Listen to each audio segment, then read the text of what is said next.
Hello, Frank Amedia here, founder director of POTUS Shield, and I want to share with you some of my thoughts, my insight, what I believe is also fresh revelation to understand what is going on. The question is, what is going on right now in the heavenlies and in our country, specifically as pertains to our president and the attacks against him, which are intensifying. We should not be surprised. First and foremost, I had prophesied to you that February and March of this year, and I did that a year ago, would be very chaotic, very confusing, very treacherous, a time of testing, and we're right there. Do not be confused, do not be astounded, do not be caught off by surprise. What we are experiencing is a calculated conspiracy both on earth and with principalities and powers, and a continuation of what began before Election Eve on November 8th, 2016, what was put in place as a safety net in case the president should win, and what is a continuation of a deep state conspiracy along with opposition political party forces. So let's look at, first of all, Michael Cohen. Michael Cohen's been in the news all week. Even as I'm preparing this, he's testifying again, his third day at Congress. And let us understand that this is not an attack against Michael. Michael was my friend, and we got to develop a relationship during the campaign in 2016, and thereafter we worked together in 2017 for the benefit of some of the things of not only the Republican Party, of course, but his representation of the president and his family as their personal lawyer. My participation was pastoral. His participation was as a professional, paid lawyer. I want to share with you that in 2016, as I was introduced to Michael Cohen from my dear friend Reverend Darrell Scott, Michael was very involved with Darrell in organizing what became the National Diversity Coalition for Trump. I became part of that and was able to sit at the leadership levels with Darrell, serving mostly with him and under him, but also tied in with Michael Cohen. All throughout that, which began in April of 2016, the entire intent was to specifically receive support and get a message out to the ethnic minorities for who was then candidate Donald Trump as President of the United States. I did help to recruit participants along with Darrell and Michael and those of us, others of us, from the diverse minority population and leadership here in this country. We found a common bond and unity in our faith and also in our ideas of what was right for this country. We aren't just Christians, we're also Muslims and Hindus and other faith. Faith was never made the prerequisite for the National Diversity Coalition. However, the conservative appeal was, Michael maintained all throughout that time that Mr. Trump was committed to promoting minority interests of all people in the leadership and of the Diversity Council. And when Reverend Scott and I were together with him, he was constantly convincing and adamant and consistent in his message to us and to the country that the media's treatment of Mr. Trump was maligned, vicious, and unwarranted. He emphatically and consistently stipulated that Donald Trump is not a racist and that him being branded a racist was unwarranted.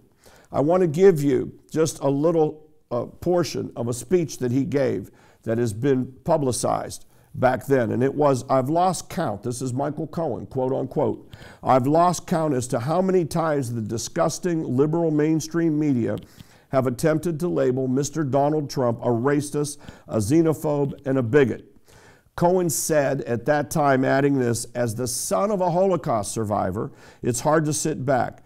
Actually, it's morally wrong to sit back and do nothing when someone whom you know, someone whom you hold in great esteem and truly care about is being so viciously attacked day in and day out. Not only is Donald Trump not a racist, quote unquote, this is Michael Cohen, he believes that all people are part of the one race, the human race. Interestingly now, Michael Cohen just yesterday branded him as a racist, a con man, and a cheat. Well, let's deal with what I consider is the most poisonous of all, that of being a racist. We are told, according to the book of Luke and in the Gospels, that a tree is known by its fruit. A good tree doesn't produce bad fruit, and a bad tree doesn't produce good fruit. We know by the fruit. Well, here we are now, over 2 years into this presidency, and what is the fruit as pertains to minorities and diversity? I would suggest that more has been done in these 2 years to open the doors and the floodgates to real change than anything that had been done in the previous 3 presidencies prior to that.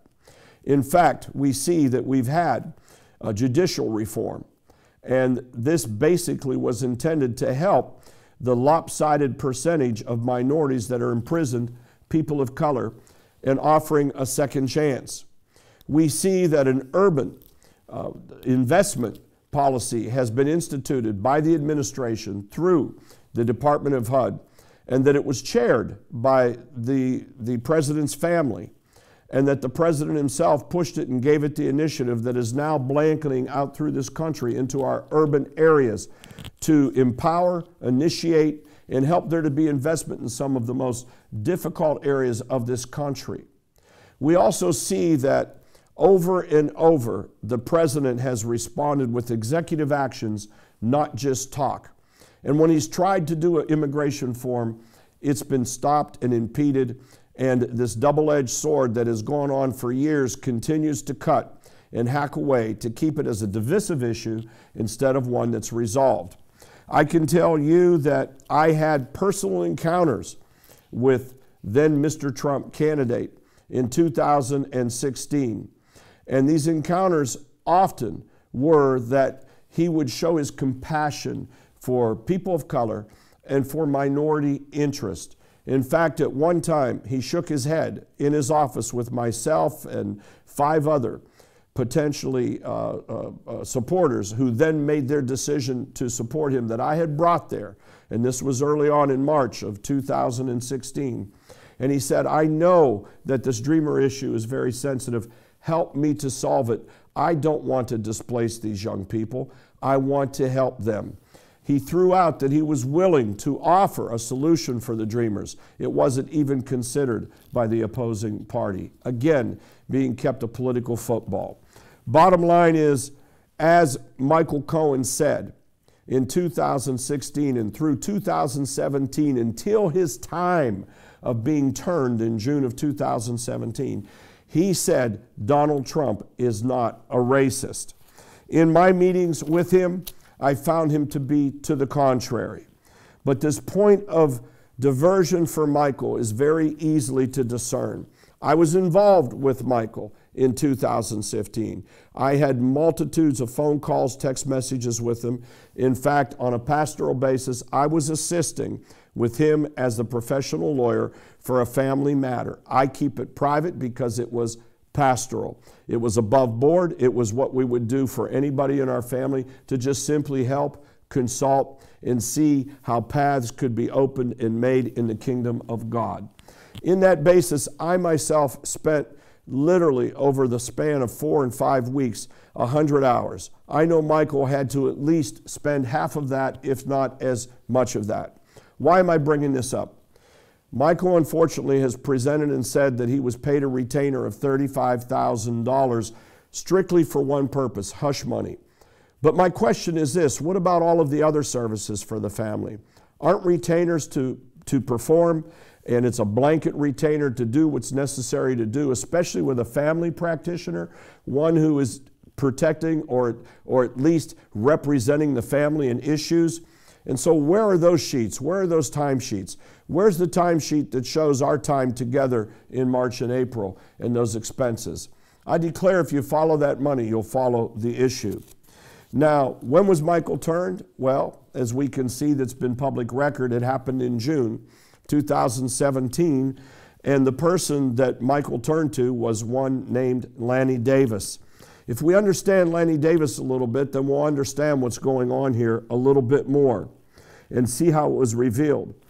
Lanny Davis is, as quoted, unquoted, and written, a veteran Washington spin maestro, a Democratic operative, and for much of his adult life, I'm quoting a public article, he has fashioned himself as a Clinton warrior, serving as a White House counsel during Bill Clinton's early crisis and as a surrogate for Hillary's presidential campaigns.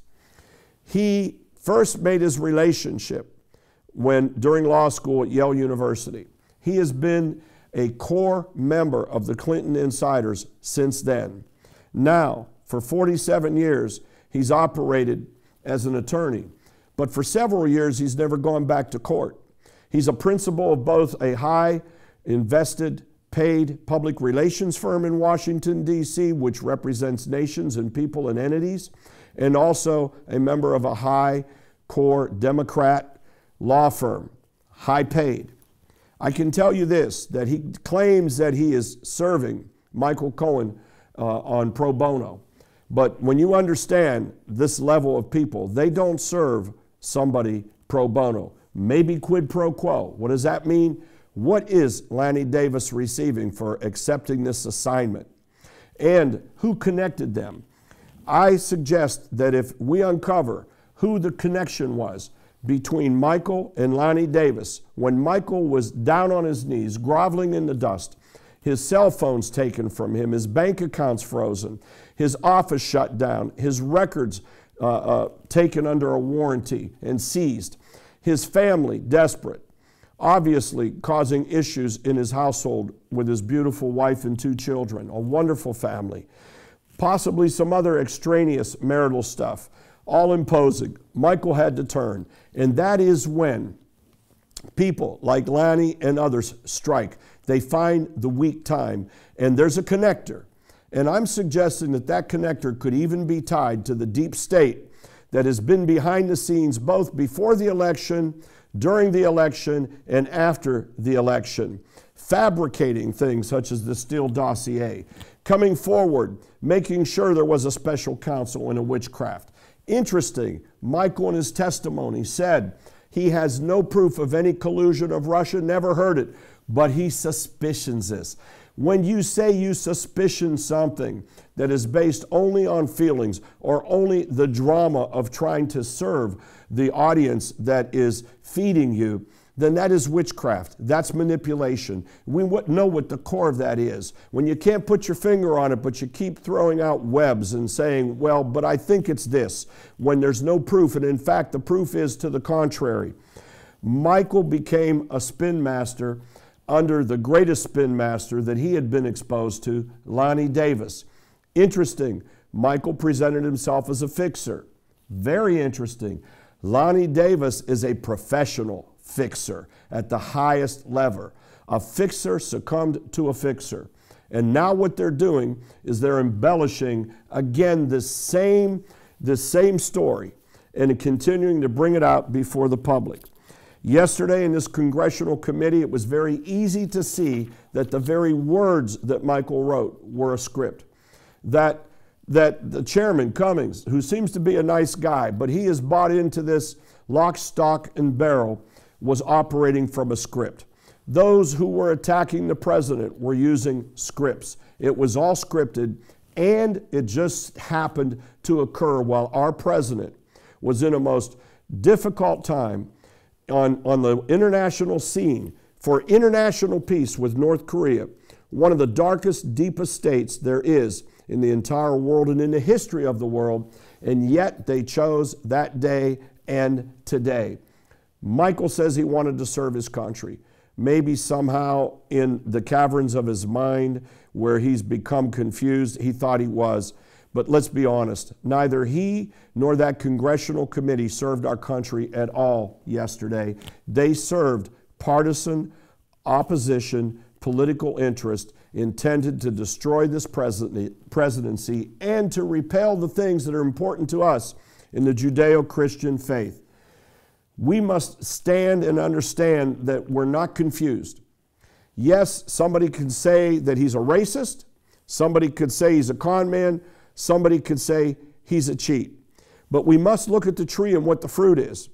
And looking at the presidency, we see somebody who has been willing to lay it all on the line, their own personal interests for their country. What is the benefit to him when this is all over? He'll be tired, he'll be worn out, as many presidents are. He will have risked his business. He will establish some issues for his family and his children to overcome. Where is the personal gain in that? There is none. You have to be reasonable and understand. So where's the con man? Where's the cheat? Where's the racist? These are buzzwords. And whenever we throw racism into this country and divide, we understand that the force of that is not something that we embrace as conservative Christians. The force of that is a poison, it's a venom, and it comes to divide and to cause a torrent of anger, irritation, and to foment that which does not allow us to heal together, to walk together, and to improve together. Davis is not new to representing people for quid pro quo, even when it wasn't popular in 2010. He accepted a $1 million contract in 2010 to then represent Equatorial Guinea, which was an African nation that had an appalling human rights record. And then he and his firm were retained at a $100,000 a month retainer. He understands retainers to represent the Ivory Coast, which was then on the brink of a civil war. And the explanation he gave, I took on a couple bad guy countries that I thought I could make into good guy countries. He comes forth as a redeemer, but he's not a redeemer. He offers redemption, but there is no redemption in what he does. I am presenting that I'm giving my old friend, whom we are not walking in friendship at this point. I don't dislike him. We've had no relationship since then. But I'm believing in the better good for Michael Cohen in the future when all of this is settled, when the dust is collecting in his prison cell, when the voices have stopped and he's no longer paraded in front of this country as the voice of a progressive Democrat Party that is looking to derail this president and to stop what has become that of acceleration of the things that we believe are fundamental in our faith and for the preservation of this country. Interesting, Davis presents himself as altruistic, but the truth of the matter is he charges big fees. Somewhere, somehow, he's benefiting from this. There is a quid pro quo. If he was an honest man, he would tell us what it is, but he's not, and don't expect to hear it.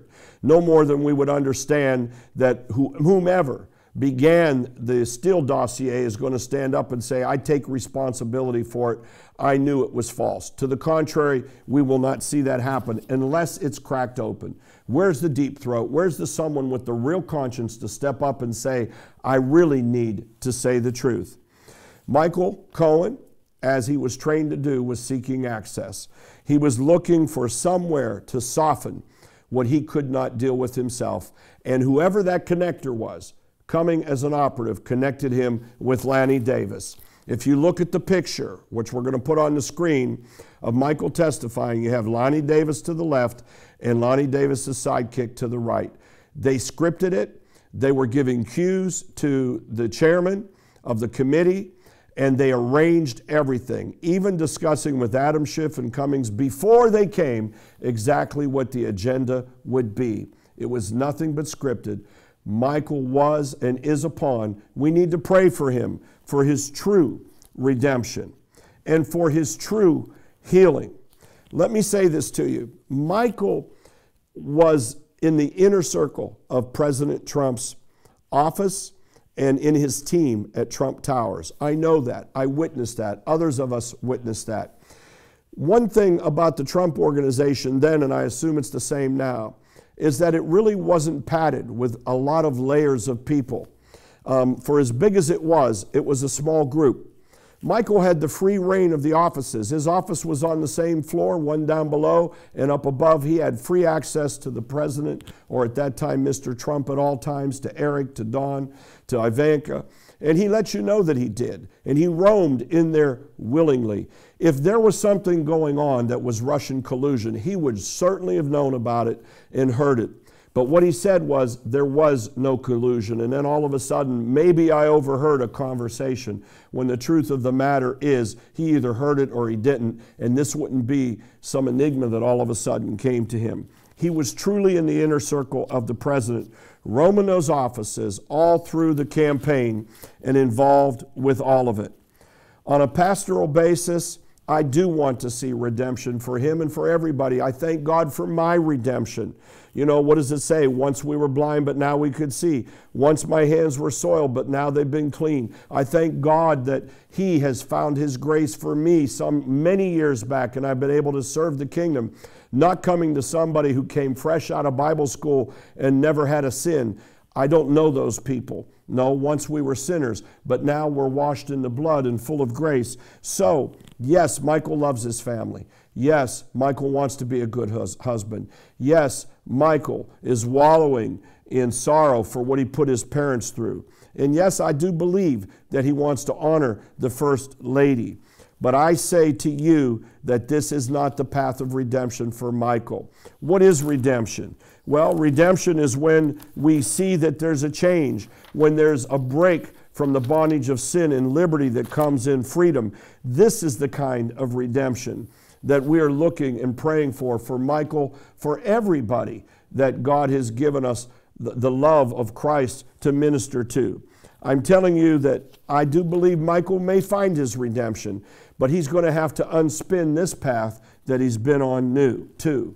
My wife and I had the great honor and pleasure to pray for him, holding him in my arms as a brother, and pray for him and his family, and pray for the change that had come in his life when he was suddenly without his position in his office in Trump Tower. And as the transition was made by the then elected president into the White House, he was moved out and he had to become a solo practitioner, and he hung his sheet with another law firm, but basically was on his own. And he was desperate, and he was bitter that he wasn't being included in the inner circle in the White House. It's not true that he didn't want to be included. He desperately wanted to be included. He was embittered, and he felt that he was rejected in that end. But yet he was receiving a very healthy retainer. By his own admission, $35,000 a month, plus was soliciting other outside accounts.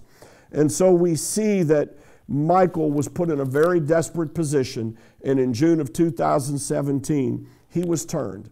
And he was turned, willfully turned, so that he would serve a new master, and in that basis would try to find some kind of, not redemption, but some kind of help to help him. Lonnie Davis strategically conspired, and I am sure that we will see, with partisan leaders in Congress, to schedule this hearing exactly at the time that the president would be in Vietnam. And my heart pierced when I saw Michael look into the camera, address the president directly, and say, "Isn't it ironical that now you're in Vietnam while he was there tearing down the president in Congress?" This should have never happened. This is an insult to the nation. It's an insult to our intelligence. It's insult to everybody, no matter what your political persuasion is, that we should be taken to be so ignorant, that we should be manipulated in such a bad way to believe that this had to happen at this moment and that it was to serve the better good of the country.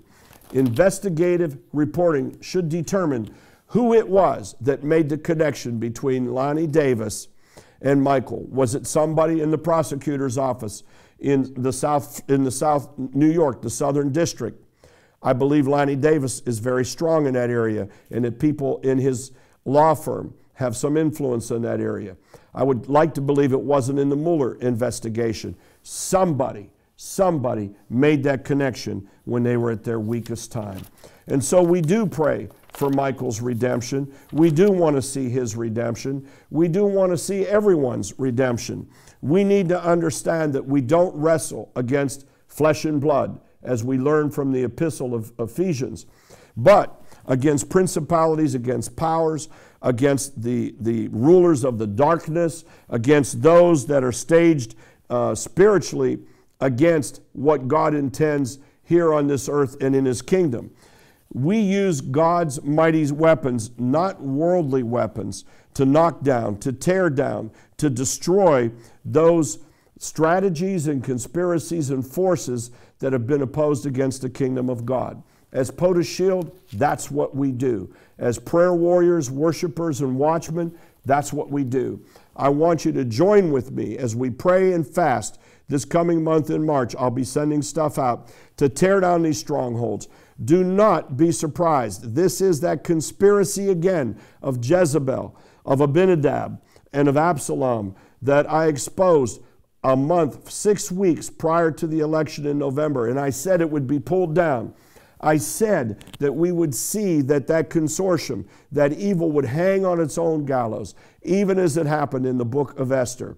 And that on that election eve, instead of them popping corks of champagne to continue on another 8 years of darkness, that God would bring light, but that we were called to pray. Do not be distracted.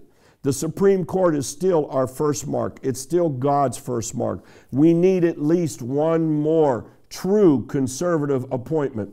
Unfortunately, the Chief Justice is not moving that way. So at best we could be in deadlock, in gridlock. We can't afford gridlock and deadlock there when we're being paralyzed by it in our Congress. We must see it go forth. We must pray for those conservative and even moderate senators that are there not to yield, not to give in, to stand strong. We want to declare and believe God for a change, another appointment quickly on the Supreme Court. We want to embolden the senators who are standing for the principles that we stay strong with. Look at the backlash here in February. The governor of Virginia, all of that swept under the carpet, forgiven by the same people that say it should never be pardoned. The lieutenant governor, all of it swept under the carpet, forgiven by those who say it should never be forgiven. And we see that it was an attempt to begin something to kill children even as they're being born. It's not a matter of heartbeat anymore. It was just a matter of decision. We've repelled that, but do not be confused. Do not be distracted. That's trying to soften us so that we say, well, the life of a baby that up to 6 weeks, I guess, could be destroyed, but not after. That's better than one being destroyed coming out of the womb. It's the same life. It's life. And do not be softened by the tactics of those principalities and powers in the heavenly places. Stand stronger for POTUS and for the vice president and their family than you ever had. Pray, pull down, fast, be strong, speak out, be vocal. Some who called me said you must speak out, and some knew that I know more than I'm saying. But others, they also said, Frank, it'll probably come with a price. You'll be attacked again. And I said, we have to be not afraid to live in that realm. We must speak it out. Let it be publicized. Let it be broadcast. Speak out and let's go. And let's believe God that we're going to repel this furious stand from the spirits in heaven and those on this earth that are trying to come against the move of what God has. Stand strong for God. Stand with us at POTUS Shield. May God bless you. May God bless America. May God bless our president, our Congress, our Senate, and also our federal court system. Frank Amedia, POTUS Shield, signing off. I will be sending out an alert very shortly to call you to a network prayer. Thank you.